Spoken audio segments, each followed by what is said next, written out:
Welcome to STACHE Sports episode 43. Wow, 43 is the last Super Bowl the Pittsburgh Steelers won. They beat the Arizona Cardinals 27-23. Santonio Holmes was the MVP of that Super Bowl. Santonio Holmes was the MVP of that Super Bowl. Some of the key notable plays of that Super Bowl. Was the end zone interception by James Harrison, where he ran all the way back for a touchdown to score for the Steelers, and the iconic toe tap in the corner of the end zone from Big Ben Roethlisberger to Super Bowl MVP Santonio Holmes. That was a great Super Bowl when the Steelers won 27-23, and Santonio Holmes was the MVP. That was a great catch by Santonio Holmes with his 2 feet in bounds. Even after it got reviewed, it was a good catch.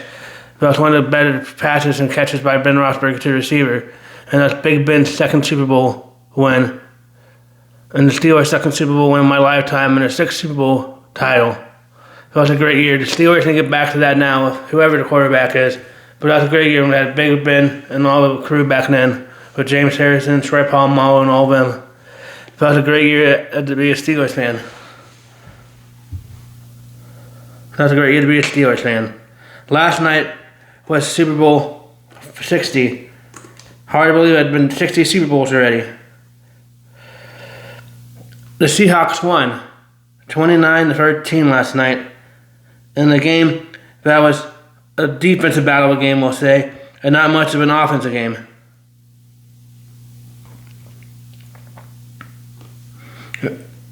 Not much of an offense game. The Seahawks started off with the ball and got a field goal and made it 3-0, and the Patriots kept punting. They just punted the ball a lot. Every drive in the first half for the Patriots led to a punt. And then we went to halftime, and we switched it to the All-American halftime. And we switched to the All-American halftime, but then after that, the Patriots got the ball in the second half. Even though the Patriots punting, the Seahawks were moving down the ball, but the Patriots defense was stopping them and holding them field goals. They got another field goal before halftime, making it 6-0. Got three more field goals, making it 9-0 at halftime. But they kept moving the ball, but they could not get a touchdown. So it's 9-0, even though Seattle's offense was dominant. Even though Seattle's offense was running the ball a lot and moving it a lot, and their defense was really dominant, it looked like Seattle was going to run away with it. But it's only 9-0 at halftime, meaning the Patriots could come back, because the Patriots have come back from 28-3. But the Patriots got the ball coming out of the second half, and all they did was punting yet again in the third quarter. And Seattle drove down the field and kept punting too. And he would go down the field punting, but he got another field goal, making it 12-0 going into the fourth quarter. It's going into the fourth quarter, and the Patriots haven't scored. They were on the verge of not scoring. They didn't score for the next 15 minutes of that game. They could have made history of being the first NFL team of not to be the first NFL team of not getting a point during the game. And yes, 12-0 at that point with no touchdowns. That's wild too, but it was no touchdowns in all 3 quarters of the football game. I bet people were upset who were betting on anytime touchdown and touchdowns. And yes, unless we really like defense, it's more of a boring kind of a game because it's just punt after punt after punt sometimes. But I mean, it was 9-0, but Seattle should have been up by a lot more going in, even though it was 12-0 going into the third quarter. Couldn't believe that there's only been field goals. And he made the most field goals now in an NFL Super Bowl game. Congratulations to Jason Myers for making that record and making the Seahawks end up winning the Super Bowl. Even though the Seahawks offense couldn't score a touchdown,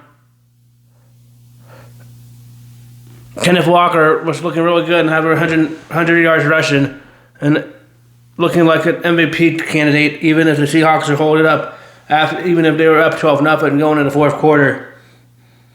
Finally, with 13 minutes and 24 seconds left in the third quarter, we finally got our first touchdown in the Super Bowl when A.J. Barner got a 16-yard pass from Sam Darnold. It's about time we finally got a touchdown pass and not another field goal, making it 19-0 Seahawks. But then the Patriots tried to come back with a long touchdown pass to Max Collins, It's interesting that Max Collins was the number one receiver for the Patriots when they went out and got Stephon Diggs. Stephon Diggs didn't really do that much for the Patriots, but the Patriots' offensive line was really bad last night, and we'll get to that later on. But the Patriots got 7, making it look like 19-7, making it look like, oh no, the Patriots might come back. But then the Seahawks ran down the field with a couple decent runs by Kenneth Walker and a couple decent passes by Sam Darnold, and got another field goal, making it 22-7.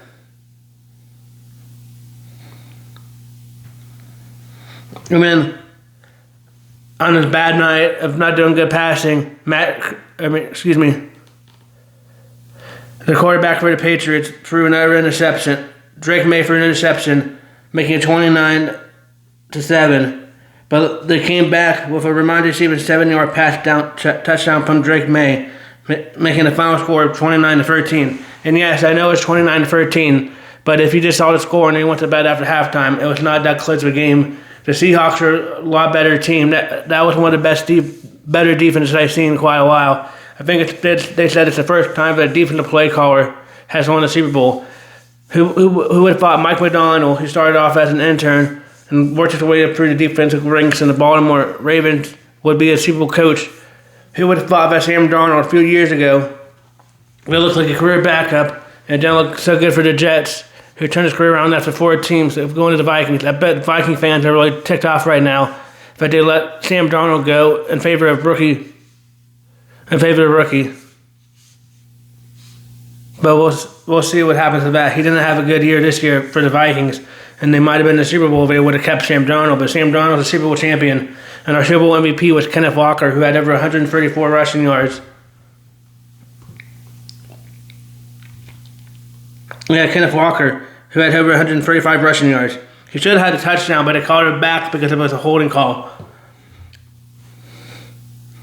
Sam Darnold had 200 passing yards and 1 touchdown. Drake May, even though he didn't have a decent night in the fourth quarter, he lit up a little more, making that offense look a little better, even though this would make it look a little less of a beatdown. He did have 295 yards, but he did have 2 interceptions and 2 touchdowns, and they also had a couple fumbles that the Seahawks got. The Seahawks defense looked really good and was really impressed. So now the Seahawks have their second Super Bowl. But even though Drake May didn't have his best night, didn't look good, that offensive line was pretty bad. Rookie tackle. Jeez, I forgot his name right now, but whoever the rookie tackle is, he led up 14 pressures, which is the most pressures in the Super Bowl. That's a lot of pressures to come up. That's a lot of pressures to let up. Well, Ray Anderson, he let up a lot of pressures. That's a lot. 14 pressures. They seem to be in the backfield quite often. Drake May didn't really have much time to throw that offensive line, and the Patriots. Drake May got sacked a lot too, but that Seahawks defense has looked really good. If it wasn't for the Patriots defense, it wasn't for Christian Gonzalez, the cornerback, who was playing lights out and playing one of his better games, the Seahawks might have won that game a little more than 29-13. Might have won that game a little higher score than 29-13. But Christian Gonzalez and that Patriots defense is what really kept them into that game near the end and made it interesting in the fourth quarter, even though the Seahawks would have lost that game. That would have been a bad upset and a bad defeat, but the Seahawks ended up winning, making them the second Super Bowl champions. Congratulations to the Seahawks and every Seahawks fan that watches this. That was a good game. There were some good commercials during the Super Bowl. I thought the Pepsi commercial was pretty good, and a couple other commercials were pretty good. And like I said, I switched to the All-American halftime. That was pretty good. I liked the All-American halftime with Gabby Barrett, Kid Rock, and the other 2 Lee Bryce and the other country singer. That's a pretty good halftime. The Super Bowl was okay. It wasn't one of the better ones in memory. But at least the Patriots are going to get 7 Super Bowls before the Steelers, which I'm happy about because I'm a diehard Steelers fan that did not want the Patriots to get 7. But we'll see. A lot of people are saying that Drake May isn't him and it's bad now after that one game. It's just one Super Bowl. He had all the pressure on him and that offensive line wasn't good. Let's relax on all those chants for social media. That's not talking about the halftime show. Let's relax on all that. I think Drake May is still a decent quarterback, but he just had an off night. And the Seahawks defense, I think, would have stopped anybody. That defense was really good. But anyway, that was a good game. Congratulations to Cooper Kupp. He's a second two-time Super Bowl champ after winning for the Los Angeles Rams and Sam Darnold. Who would have thought that Sam Darnold in that draft class would be the first quarterback before Josh Allen to get a Super Bowl win. But today in Pirates lore, the Pirates signed DH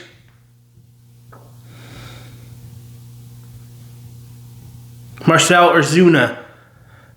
Marcell Ozuna came from the Atlanta Braves. He was hurt a little last year, some hip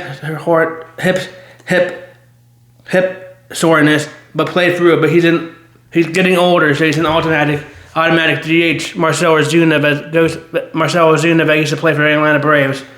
He's a little younger than McCutchen, but that probably spells the end of Andrew McCutchen. Thank you for all the time, Andrew McCutchen. I really appreciate all that you've done for the Pirates. If you can't come back, I know you are getting older, but I'm glad the Pirates are trying to do something. I'm glad the Pirates are trying to do something to try to bolster up. I'm glad the Pirates are trying to do something to bolster up the raw offense this year, and I think their offense is a lot better than years past. I give it a B+ so far. I really do think the Pirates do need to get a third baseman. I do think the Pirates need to get a third baseman, but I don't think that Jared Triola should be our everyday third baseman. Maybe they put Nick Gonzalez there, but I really hope at shortstop we bring up Connor Griffin At shortstop, I really hope we bring up Connor Griffin. Connor Griffin is one of our top hitters in our prospect system last year, and they really need to bring him up if they're really trying to compete with Paul Skeens before Paul Skeens leaves us in a couple years. We still have a couple more years of Paul Skeens, and depending on what happens next year of the CBA and the whole baseball, they go on lockout trying to get a salary cap, which baseball needs. But the Pirates are trying to do all their best right now to win, and I think that so far the signings this year are pretty good. We got Brandon Lau, who locks down their everyday second baseman, which we need. And we got Ryan O'Hearn, that's a pretty good hitter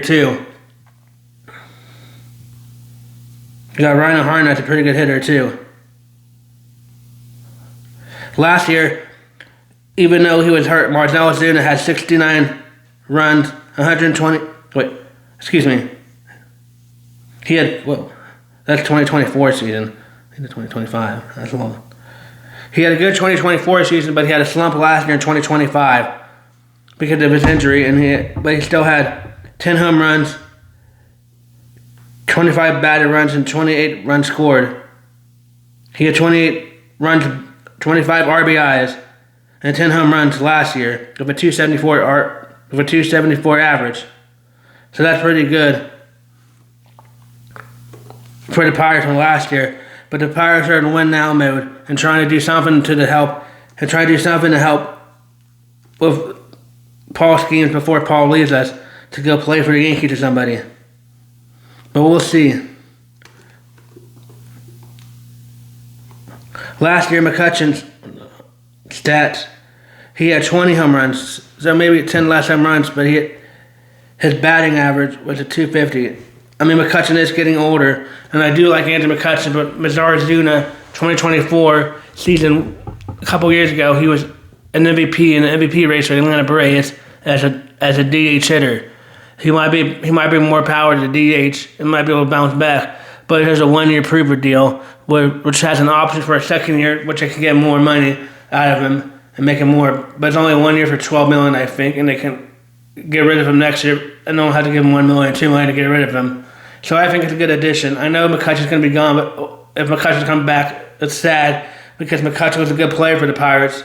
But sometimes it's time to move on again, and McCutchen is getting older. And the Pirates are trying to win now, like I said, and I think this spark brings more. I think he has more of a pop if he stays healthy this year than McCutchen does. But McCutchen also is a good player too. But we'll see. I like the fact that the Pirates, like I said, are doing something. I still believe that they need an everyday third baseman. That'd be greatly appreciated if we got an everyday third baseman other than Jared Triola and make Jared Triola more of a utility guy and move him around in your lineup. But we'll see. I'm getting excited about Bucko Fever, even though we have Penguin Hockey that's on a break right now for the Winter Olympics. for the Winter Olympics.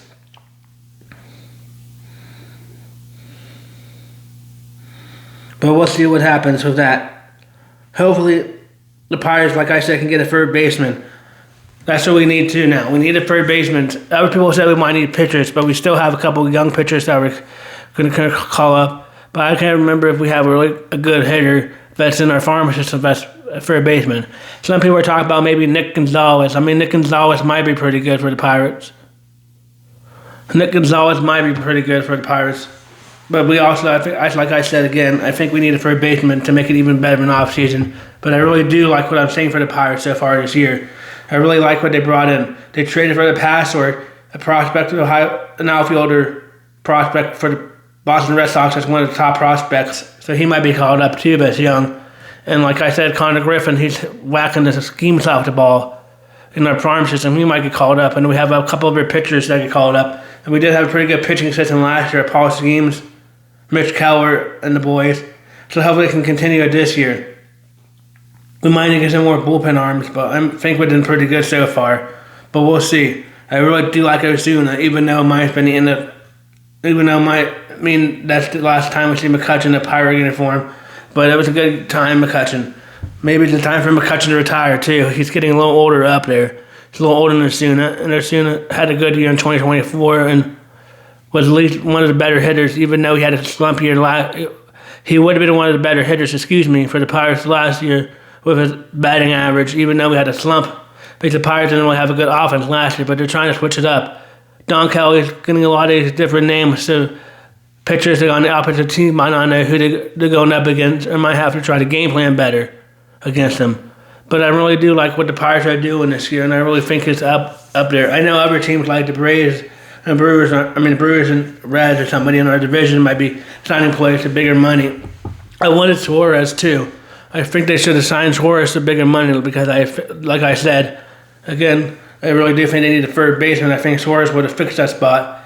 But Osuna's pretty good. We'll see what he can do with him in the DH role.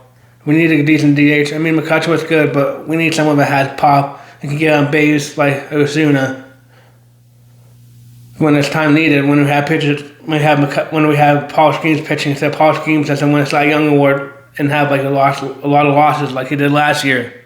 We need to help Paul Schemes win now before we lose them to try to have some excitement in Pittsburgh before we go back to trying to be a farm team again. But I think it's a good trade. A good signing. It's not that much money. It's only like $12 million for 1 year compared to some of these other big contracts. But the Pirates are doing something. They brought in Brandon Lau, who had 30 home runs last year, from the Tampa Bay Rays, which was a good trade. Let's hope it's a good trade because he had a lot of home runs last year for the Tampa Bay Rays.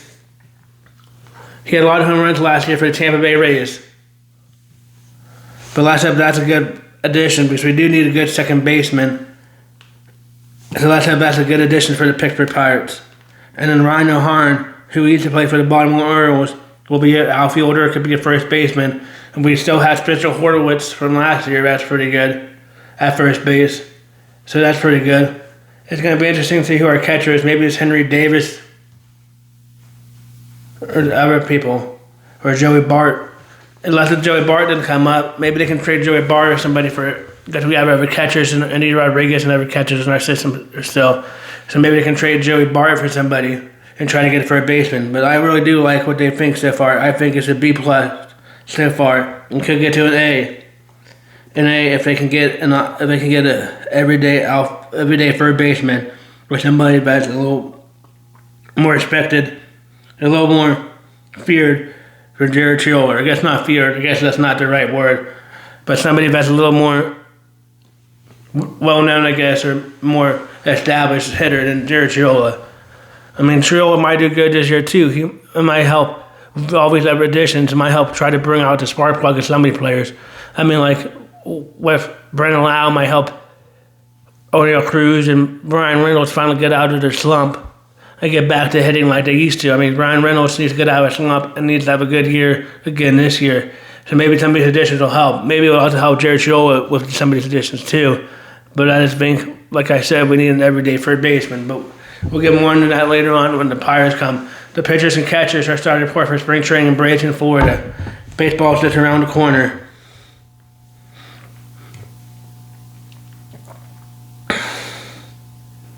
Tonight, I think the Pistons beat the Hornets. I think the Bulls beat the Brooklyn Nets. I think the Heat beat the Jazz. I think the Magic beat the Bucks. But the Bucks stink. I think the Hawks beat the Timberwolves. I think the New York Hawks beat the Timberwolves after all of our trades. I think that helps them beat Minnesota. I think the Pelicans beat the Kings. I think the Cavaliers beat the Nuggets. Oops.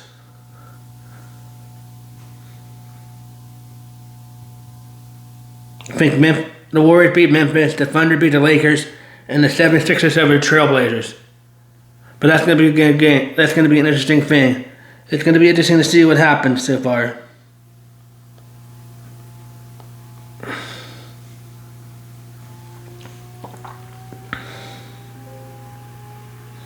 Do.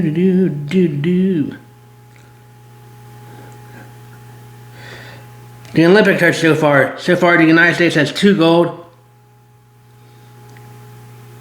So far, the United States has 2 gold medals. Last night was one of their gold medals when the ladies won